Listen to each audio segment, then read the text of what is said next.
Hello everyone, welcome to स्टूडेंटो। So अभी हमारे साथ हैं जितेंद्र मानी त्रिपाठी सर, जो कि 2000 बैच के यूपीएससी में 242 रैंक के साथ सिलेक्ट हुए थे as a dynamics IPS officer के लिए। और सर की जो जर्नी है वो काफ़ी स्ट्रगल भरी रही है, क्योंकि सर एक सामान्य परिवार से हैं और सर अभी डीसीपी एट मेट्रो दिल्ली हैं।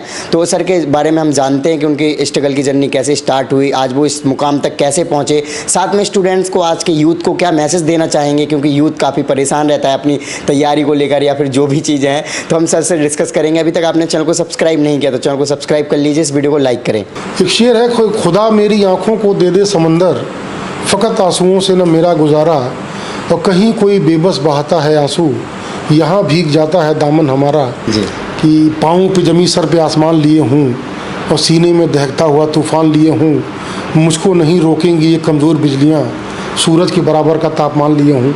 कि गुरु की महिमा तो अपनी जगह है, लेकिन अगर अच्छे से पढ़ना चाहे तो उसे कोई रोक नहीं सकता, उसे किसी कोचिंग की ज़रूरत नहीं है, और अगर चाहे तो अपने लक्ष्य को पा सकता है। पर्सन मैं ये कहना चाहूँगा, जाएँ ना आप, और अगर जाना है तो पढ़ाई करके जाएँ।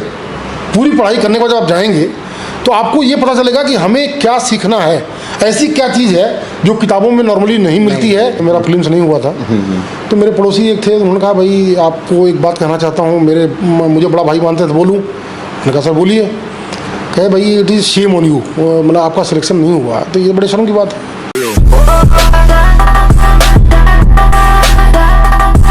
ओके सर, सबसे पहले आप अपना एजुकेशन बैकग्राउंड बताइए।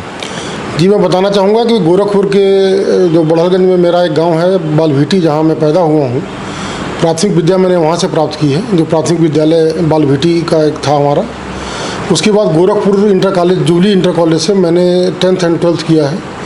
और उसके बाद इलाहाबाद यूनिवर्सिटी से मैंने स्नातक किया और परास्नातक राजनीति शास्त्र से किया, और वहीं रह के मैंने अध्ययन किया और वहीं से सिविल सर्विस परीक्षा दी और 2000 बैच में मैं सेलेक्ट हुआ।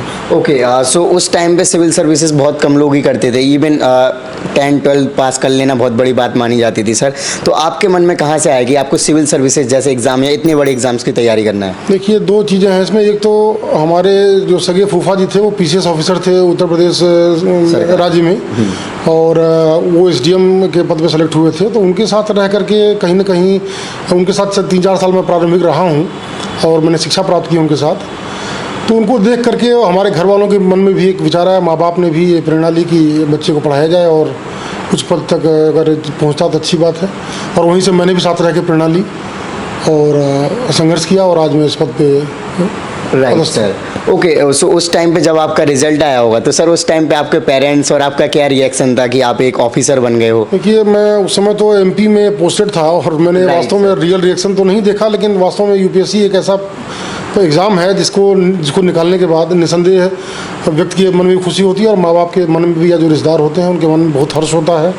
ये इंडिया के सबसे प्रतिष्ठित इम्तहान में एक एग्ज़ाम है और निसंदेह इसके लिए बड़ा संघर्ष करना पड़ता है।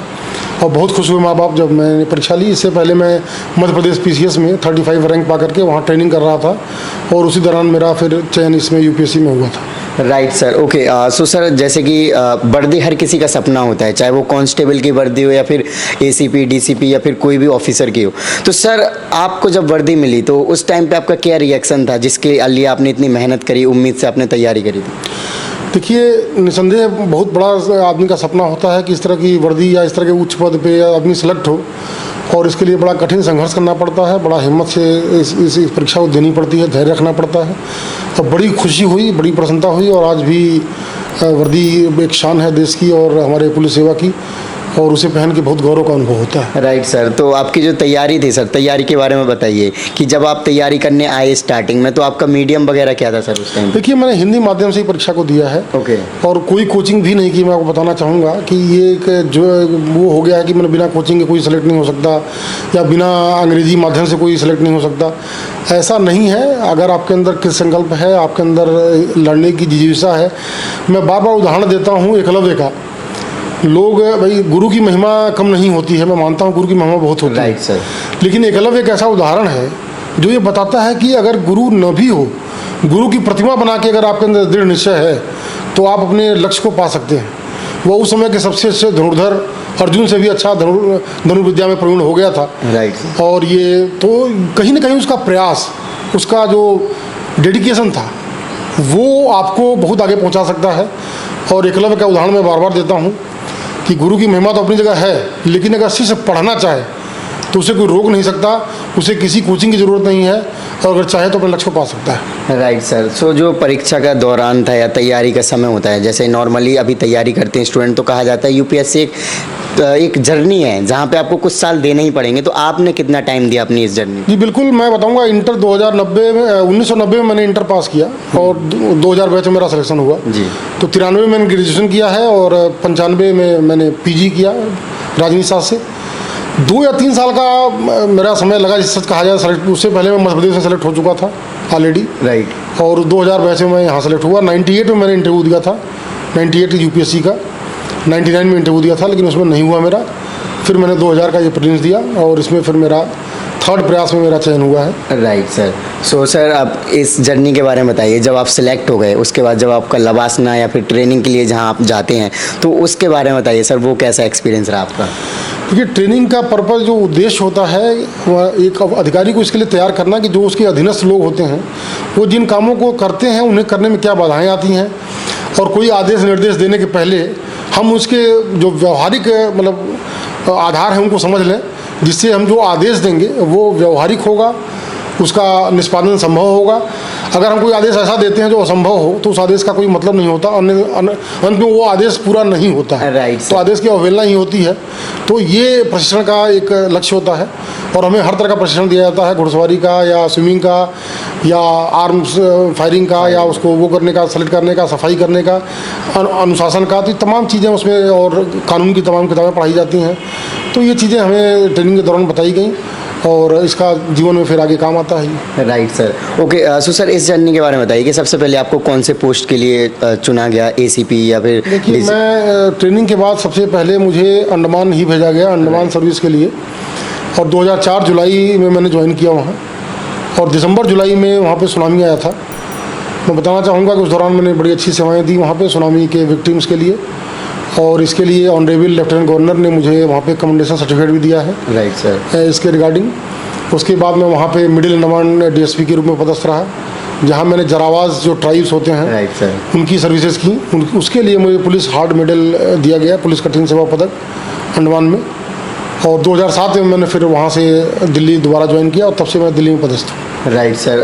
जो एक प्रोटेस्ट हुआ था सर अंडमान में, सत्याग्रह प्रोटेस्ट सेलुलर जेल के पास, तो उसको सर आपने कैसे हैंडल किया था? उसमें आपने काफ़ी अच्छे तरीके से, बड़े बड़े लीडर्स वहाँ पे आए थे, तो उनको सीधी बात है कि हमारे पुलिस विभाग में एक शब्द होता है पोलाइट एंड फर्म। जब हम किसी से डील करते हैं तो हमें इन 2 चीज़ों का ध्यान रखना चाहिए। Right sir. कि किसी के साथ अभद्रता भी ना हो और कानून का पालन भी सुनिश्चित किया जाए। तो इन 2 चीज़ों को ध्यान में रखते हुए जो बड़े बड़े लीडर्स हैं उनको वहाँ पे डिटेन किया गया, जैसा ऊपर से आदेश था शासन का।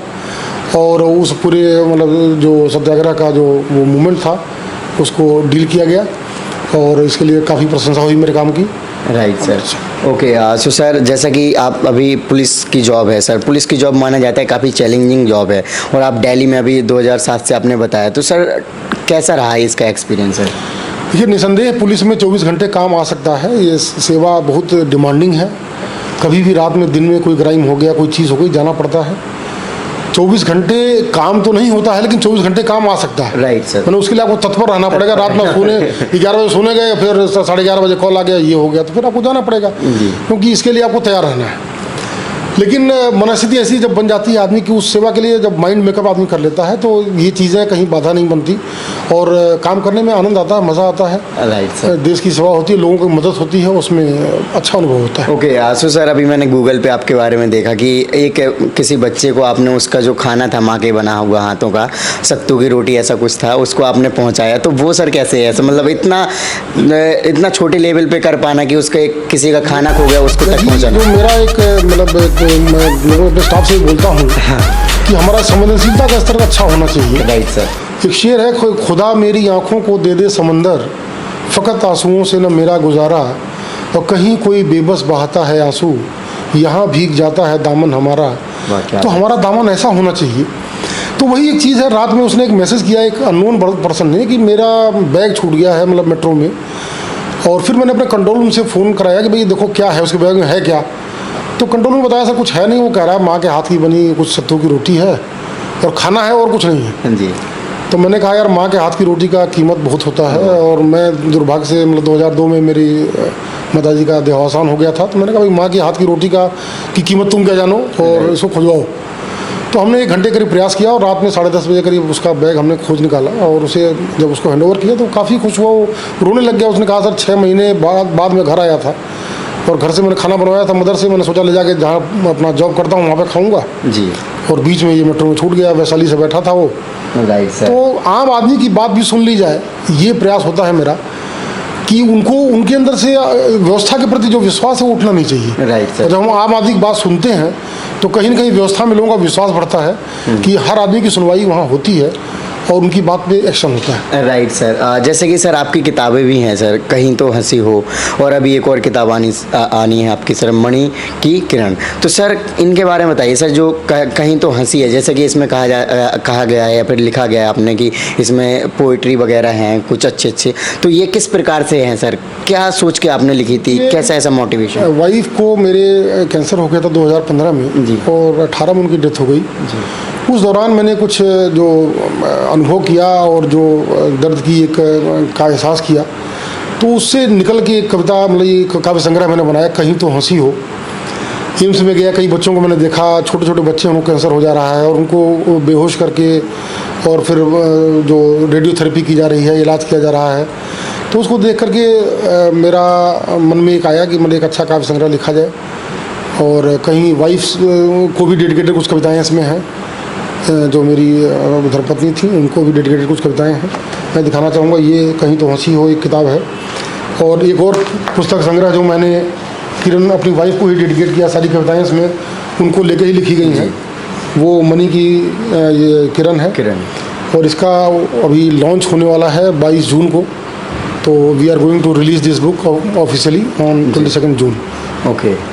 तो सर बात की जाए, जैसे कि अभी आपने पुलिस जॉब के बारे में बताया सर, नॉर्मली देखा जाता है जो पुलिस का नेचर है काफ़ी अग्रेसिव माना जाता है, गुस्से वाला माना जाता है, नॉर्मली हम रास्ताओं में यही देखते हैं सर। तो इसको कैसे मतलब देखा जाना चाहिए लोगों को, या ये जो हो रहा है सही है कैसे? देखिए ऐसा है कि आपने देखा है, आप बेसिकली जो नीचे का स्टाफ होता है उसके वर्किंग आवर ज़्यादा हैं, कई बार वो रफ कंडीशन में काम करता है, हम उसे लगातार हम लोग ट्रेनिंग देते हैं, सिखाते हैं, लेकिन कई बार ऐसा होता है कि विषम परिस्थितियों में रहने के कारण लंबे समय तक कई बार स्टाफ का व्यवहार उतना अच्छा नहीं होता पब्लिक के साथ। इसके लिए हम बार बार सिखाते हैं और धीरे धीरे लगातार हम आगे बढ़ रहे हैं। पुलिस जो है वेलफेयर की तरफ बढ़ रही है। एक समय था पुलिस से लोग टॉर्चर की उम्मीद करते थे, एक किसी थिंकर का कोटेशन है, एक समय ऐसा आया कि लोग पुलिस से टॉर्चर न करने की उम्मीद करने लगे, और अब समय ऐसा आया है जब हम पुलिस से सर्विस की उम्मीद करते हैं। एक होता है पुलिस सर्विस, एक होता है पुलिस फोर्स। राइट। तो we are converging from police force to police service. हम कहीं ना कहीं लोगों के लिए, अब हम बूढ़ों जो हमारे सीनियर सिटीजन्स हैं उनके घर विजिट करते हैं, उनकी छोटी मोटी हेल्प करते हैं, लोगों को सड़क पार कराते हैं। तो हम इनिशिएटिव इस तरह के ले रहे हैं लोगों तक जाने की, और ये जो खाई हमारे उनके बीच की है उसको पाटने की निरंतर हमारा प्रयास है। स्टाफ को हम ब्रीफ भी करते हैं और हम सुधार करके निरंतर उस तरफ बढ़ रहे हैं। Right sir. जैसे कि अभी मैंने देखा आपकी इतनी हेक्टिक जॉब है, इतनी मीटिंग्स कर रहे हो आप सर, इतने लोगों को अटेंड कर रहे हो, इतने डॉक्यूमेंट्स को देख रहे हो, तो सर अपने आप को कैसे कूल रख पाते हो? क्योंकि जॉब जो पुलिस वाली होती है वो काफ़ी हेक्टिक मानी जाती है। देखिए कोई ना कोई अपना एक हॉबी रखनी चाहिए। जैसे मैं कविताएं लिखता हूँ या कुछ गाने सुनता हूँ। अभी कोई आया तो मैं गज़ल सुन रहा था मेहदी हसन की, तो उन्होंने कहा सर गज़ल सुन रहे हैं, तो कई बार जब समय मिलता है तो मोबाइल में लगा के सुन लेते हैं। तो दिस इज़ वे, हर जगह हर सर्विस की कुछ ना कुछ एक टेंशन होती है या कुछ उसके ड्रॉबैक्स होते हैं। तो वी हैव टू मतलब हमें एक सिस्टम अडॉप्ट करना होता है जिससे हम उन चीज़ों से निकल के बाहर आएँ। मैं कुछ पोइट्री अपना लिखता हूँ, कुछ गुनगुनाता हूँ, कुछ सुनता हूँ, तो इससे कहीं ना कहीं मेरा माइंड मेकअप होता है और मैं अपने आप को हेल्दी महसूस करता हूँ। फिर मैं काम में लग जाता हूँ। Right sir. तो सर आप अपने फैमिली, अपने चाइल्ड्स को कैसे सर टाइम दे पाते हो इतने बिजी शेड्यूल में सर? देखिए वही बात है, वाइफ की डेथ के बाद it is a double game. इधर भी आपको सर्विस को टाइम देना है और बच्चों को भी देना है। जी सर। तो इट्स टफ जॉब, लेकिन मैक्सिमम टाइम हम अपना कोशिश करते हैं जितना समय यहाँ दे पाएँ। जो बच्चे के लिए समय बचता है उसको देते हैं। हमने एक व्हाट्सएप ग्रुप बना रखा है, तो बच्चों से उससे इंटरेक्ट करते रहते हैं, बातचीत करते रहते हैं। तो उनको थोड़ा बहुत जब टाइम मिलता है तो कुछ मैसेज डाल दिया, कुछ इस तरह करके बच्चों को कभी हफ्ते में कहीं घुमाने ले गए, कुछ ले जाकर खिला दिया। तो बच्चों का एक हमारा जुड़ाव अपना बना रहे ये कोशिश करते हैं कि अपनी, और उनको समझाते हैं कि बेटा ये पुलिस की नौकरी है, हमारी जिम्मेदारी है, आपको समझना है। जैसे बच्ची है, रात में मैं जाता हूँ जब नाइट पेट्रोलिंग पे, तो उसको थोड़ा सा अनकंफर्टेबल फील होता है। Right. फिर उसको मैं एक्सप्लेन करता हूँ, नहीं बेटा, it is my duty, it is my job, I have to गो।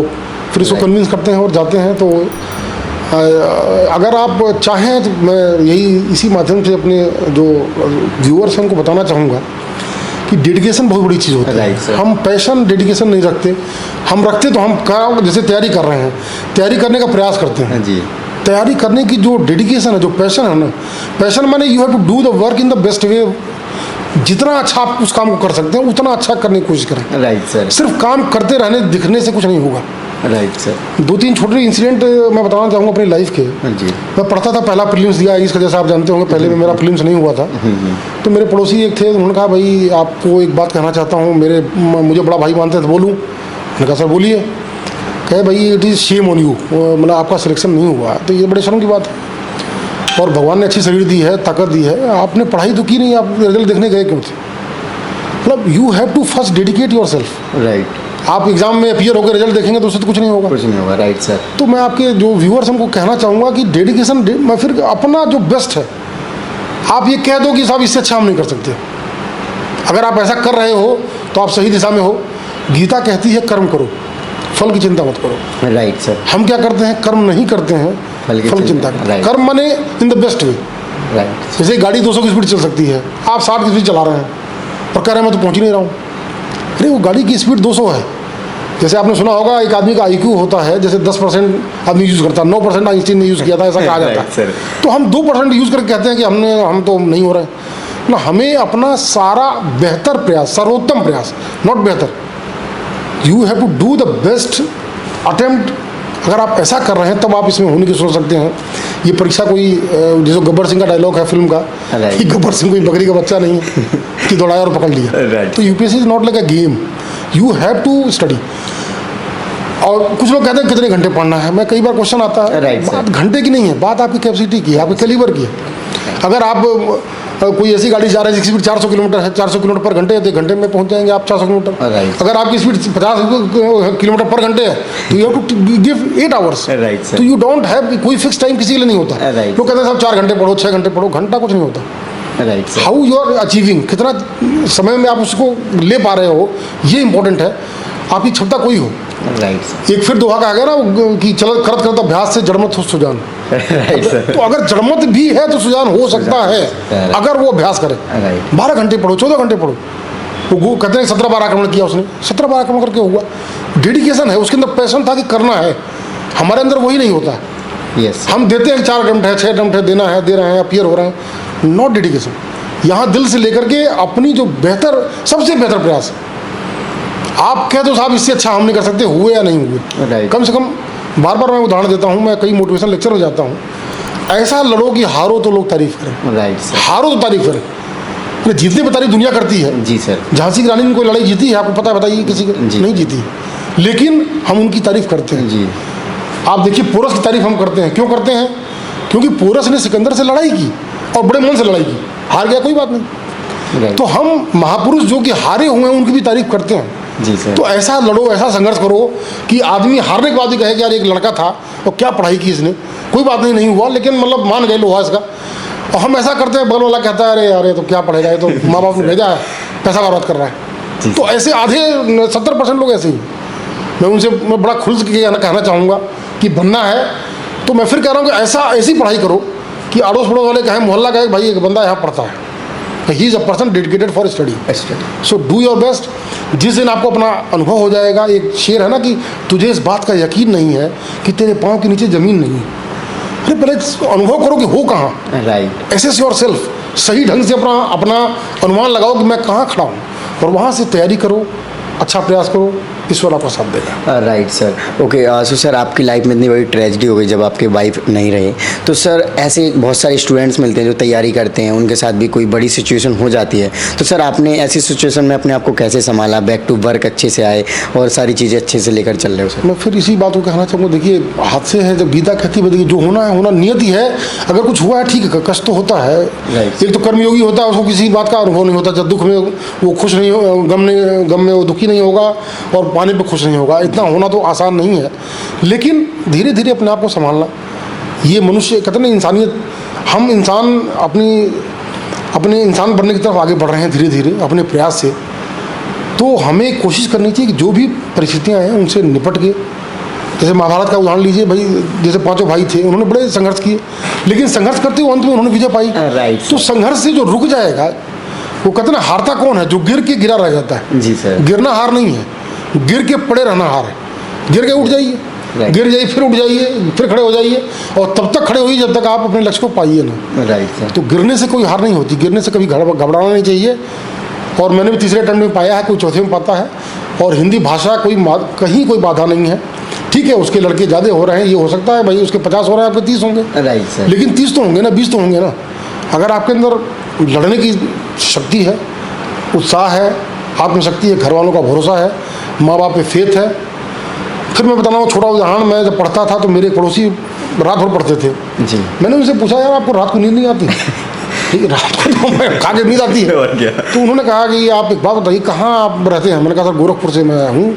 कहते यहाँ से एक बस जाती है गोरखपुर, तो उसके ड्राइवर को नींद क्यों नहीं आती? तो बस वाला चला के ले जाता है। तो मैं कहा सर वो तो सोएगा तो 50 आदमी मर जाएंगे, बस में बैठे सारे मर जाएंगे। तो राइट सर। खैर बस यही चीज़ है, अगर आप अपने आप को अपने माँ बाप के सपनों से जोड़ लें कि अगर मैं सो गया तो मेरे माँ बाप के सपने मर जाएंगे, मेरे बहन की तमन्नाएं मर जाएंगी, मेरे भाई की महत्वाकांक्षाएं मर जाएंगी। अगर आप उनसे जोड़ लें तो आपको भी नींद नहीं आएगी। और मैं आपको विश्वास दिलाता हूँ कि वास्तव में ऐसा हुआ कि पूरी रात नींद नहीं आती थी, पढ़ाई करने का पढ़ता था आदमी।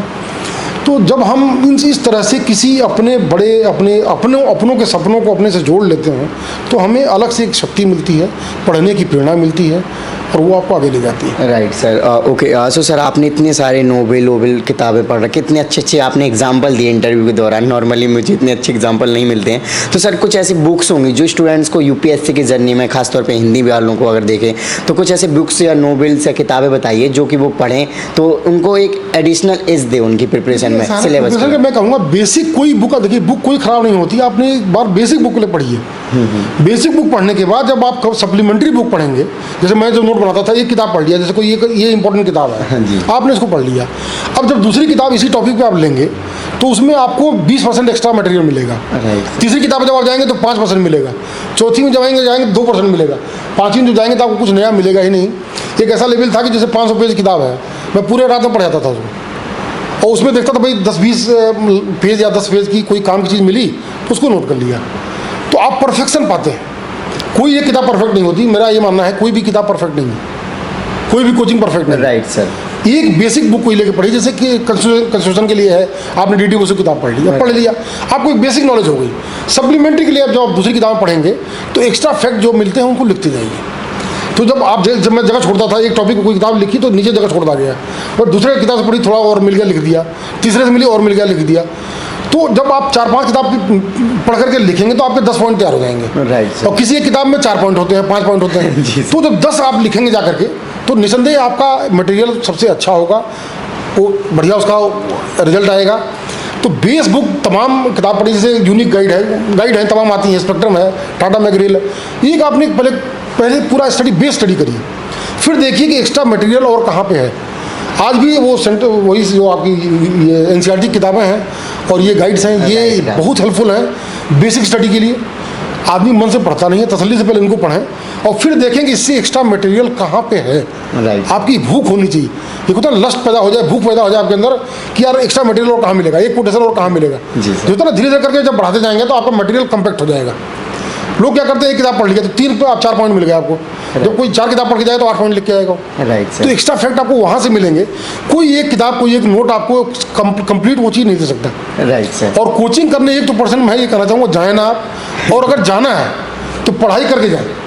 पूरी पढ़ाई करने के बाद जब आप जाएंगे तो आपको ये पता चलेगा कि हमें क्या सीखना है, ऐसी क्या चीज़ है जो किताबों में नॉर्मली नहीं मिलती है, या ऐसी कौन सी चीज़ है जो समझनी है जो मेरी समझ में नहीं आ रही है। Right sir. अक्सर क्या होता है, हम कोचिंग में जाते हैं, जो पढ़ाते हैं हम पढ़ चले जाते हैं, फिर जब हम पढ़ने बैठते हैं तो हमें लगता है यार ये तो हमको आ ही नहीं रहा है, या इस पर कोई मटेरियल नहीं मिल रहा है। तो पहले अपनी स्टडी कर लें, जब कहीं कुछ कमी लगे और किताबों को पढ़ने से पूरी ना हो अगर कोई सक्षम है तो कोचिंग करे, सप्लीमेंट्री तो है। Right. भाई 80 अगर 100 में 80 आप पढ़ के ले सकते हैं, 5-10% कोचिंग से फ़ायदा होगा, ऐसा नहीं है। Right. लेकिन शुरू में जो कोचिंग पढ़ता है उसको उतना बेनिफिट नहीं मिलता, क्योंकि उसको पता ही नहीं कि उसको क्या आता है और क्या नहीं आता है। Right sir, okay. So sir, जैसे कि आजकल जो यूथ है वो तैयारी करता है, और साथ में आजकल इतनी सारी वेब सीरीज़ मूवीज़ हैं, कहीं ना कहीं स्टूडेंट्स को क्रिमिनल या फिर जो अलग तरीके के नशीले पदार्थ हैं उनमें इन्वॉल्व कर रही है। तो सर, स्टूडेंट्स को कैसे बचना चाहिए इन सब चीज़ों से सर? मेरा ये मानना है कि दो संस्थाएं, जो गुरु और एक संस्था है और एक माँ बाप हैं, अगर किसी के अंदर इनके प्रति आस्था है तो मैं दावा करता हूँ कि कोई आदमी अपराधी नहीं बन सकता। केवल आप माँ बाप की अपनी इज्जत करते हैं तो आप मान के चलिए कि आपका अपराधी होना बड़ा मुश्किल है। राइट। मैं भी पढ़ता था तो लोग, अरे सुर्ती खाने से वो होता ना, रात में नींद नहीं आती है, मतलब धीरे धीरे, अरे एक ही बार लेने में क्या होगा, एक बार दारू पी के कोई नुकसान नहीं होगा, आप भी सिखाता है धीरे धीरे। राइट। बट मैं कहना चाहूँगा आपसे, आज मैं 50 साल करीब हो गया, 49 साल का, मैंने आज तक मतलब कोई भी न सुर्ती खाई, न पान खाया, न दारू P, nothing, not at all, कुछ भी नहीं किया। Right. पुलिस विभाग में, अरे भाई अरे पुलिस में चलता है, कहने वाले कहेंगे। Right sir. दिक्कत ये कि आपके अंदर कैसी आस्था है अपने माँ बाप के प्रति। आप दारू पी के अपने माँ बाप के सामने जा सकते हैं, तो मैं तो सोच भी नहीं सकता। सही बात। अगर ये चीज़ आपके अंदर है तो ये एक नेचुरल कंट्रोल का काम करती है। तो मैं आपसे यही कहना चाहूँगा, अपने माँ बाप से, अपने परिवार जुड़ें, अपनी बहन जुड़ें। जब अपने फैमिली से आप जुड़ेंगे ना, तो गलत काम करने से अपने आप बचेंगे और गलत काम नहीं करेंगे। Right sir. सो आप सर अभी दिल्ली मेट्रो में एसीपी हैं सर, तो sir DCP, sorry sir, DCP हैं। तो सर दिल्ली मेट्रो के बारे में बताइए, क्योंकि दिल्ली मेट्रो ने ज़िंदगी बहुत आसान कर दी है सभी दिल्ली वालों की। अभी मैं जाता था मेट्रो में, अभी मैं बाइक से भी जाता हूँ तो इतना ट्रैफिक मिलता है, लेकिन वही अगर हम मेट्रो में करते हैं तो काफ़ी आसान रहता है। तो सर थोड़ा बहुत मैं बताना चाहूँगा, दिल्ली मेट्रो में 16 पुलिस स्टेशन हैं हमारे, डेडिकेटेड अपने पुलिस स्टेशन हैं जी, और 190 मेट्रो स्टेशन पूरे दिल्ली में हमारे जी, और करीब 48 लाख लोग इसमें पर डे फुटफॉल इनका होता है लोगों का। और एक बड़ी अच्छी सुविधा दिल्ली की तरफ से दिल्ली के लोगों के लिए है। मैं आपके माध्यम से कहना चाहूँगा कि कोविड के तमाम जो प्रोटोकॉल्स हैं उनका लोग पालन करें, और मेट्रो के अंदर कोई गलत काम ना करें, कोई पान खा के या इस तरह थूकने की जिसके लिए फ़ाइन होता है, ऐसा गलत काम ना करें। और दिल्ली एक तरह से कहीं ना कहीं दिल्ली की हार्ट कहते हैं कि मतलब लाइफ लाइन है, तो इसका सही ढंग से उपयोग करें। और हम आपकी सेवा के लिए तत्पर हैं। हर स्टेशन पे हम अनाउंसमेंट भी कराते हैं, जहाँ भीड़ होती है हमारा स्टाफ भी वहाँ पे रहता है, CISF के लोग वहाँ रहते हैं। अगर कोई गलत काम कर रहा है तो कृपया उनसे शिकायत करें, किसी से खुद झगड़ा न करें, अपराध न करें, क्राइम न करें। आपके माध्यम से ये मैं लोगों से निवेदन करना चाहूँगा, और मेट्रो का सही ढंग से प्रयोग करें। सर लास्ट में सर, आपकी अगर मैं जर्नी के बारे में पूछूं अभी तक की, तो कैसी रही एक शब्द से? देखिए, जीवन है, जीवन में हर तरह के रंग होते हैं, कुछ अच्छे हैं, कुछ बुरे हैं, कुछ कड़वे हैं, कुछ मीठे हैं, इसी का नाम ज़िंदगी है। एक लाइन में कभी भी आप चल नहीं सकते, लेकिन बस ये है कि आत्मा, अगर आपके अंदर एक आत्मशक्ति है, लड़ने का मादा है। एक शेर में डेडिकेट करता हूँ नई पीढ़ी के लिए जी, कि पाँव पे जमी सर पे आसमान लिए हूँ और सीने में दहकता हुआ तूफान लिए हूँ, मुझको नहीं रोकेंगी ये कमज़ोर बिजलियाँ, सूरज के बराबर का तापमान लिए हूँ। तो आज की पीढ़ी में बहुत एनर्जी है, बहुत ऊर्जा है, ज़रूरत है उसको सही दिशा में बढ़ाने की। उसको अपराध में न ले जाएं, उसको गलत संगत में न ले जाएं। अगर उसी ऊर्जा को सही ढंग से सही जगह पर उपयोग करें तो आप ज़िंदगी में कुछ भी कर सकते हैं।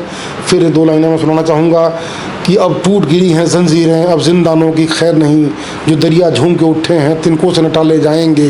अब बढ़ते भी चलो, चढ़ते भी चलो, बाजू भी बहुत और सर भी बहुत, और चलते भी चलो कि अब डेरे मंजिल पे ही डाले जाएंगे।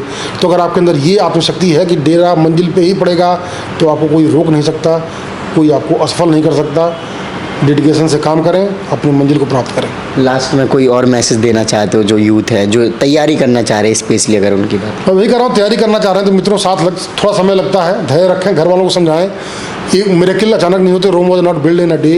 एक दिन में कुछ नहीं होता है, टाइम तो लगता है। अगर आप ग्रेजुएशन में हैं तो 3-4 साल 5 साल का टाइम मान के चलें, आप लगेगा। कुछ लोग पहले भी कर लेते हैं बट वो नसीब नहीं बन सकता। कुछ लोग होते हैं एक्स्ट्रा ऑर्डिनरी, भाई ग्रेजुएशन करते ही निकाल दिया। तो आप मत मानो कि हर लड़का ऐसे निकाल देगा, इट इज़ नॉट जोक, इतना आसान नहीं है। तो एक टाइम स्पैन 5 साल का मैं मानता हूँ, ग्रेजुएशन के बाद एटलीस्ट 5 ईयर्स का स्पैन लेके चलें। स्टडी करें तो सिस्टमेटिक करें, इंपॉर्टेंट पढ़ना, ये पढ़ना वो पढ़ना, मतलब गैप करके पढ़ेंगे तो फ़ायदा नहीं होगा। एक बार लगना पड़ेगा, एक बार तसल्ली से सारा पढ़ना पड़ेगा। और कहते हैं ना कि सिविल सर्विस का मोटो होता है jack of all master of none, में सब कुछ जानना है, सब कुछ जानना है। और जब सब कुछ जाना है तो मास्टर होना किसी चीज़ का कठिन होता है। Right sir. लेकिन अगर जब तक आप सब कुछ नहीं जानेंगे तो, क्योंकि इतने जीएस के पेपर होते हैं, हर चीज़ पूछी जाती है, ज्योग्राफी है, पॉलिटी है, इकोनॉमिक्स है, तो क्या आप छोड़ोगे? कुछ छोड़ नहीं सकते हो। हर चीज़ आपको जानी, करंट इवेंट है, छोड़ना क्या है? कुछ भी नहीं छोड़ना। तो ऐसे में आपको 1 बार 2 साल 3 साल लग के पूरे मन से पढ़ाई करनी पड़ेगी, पूरे सिलेबस को ठीक से पढ़ना पड़ेगा। उसके बाद रिजल्ट आपका कभी भी आपके हाथ में मिल सकता है। मैं बताऊंगा आपको, 1 साल में मुझे 3 सिलेक्शन मेरे मिल गए थे।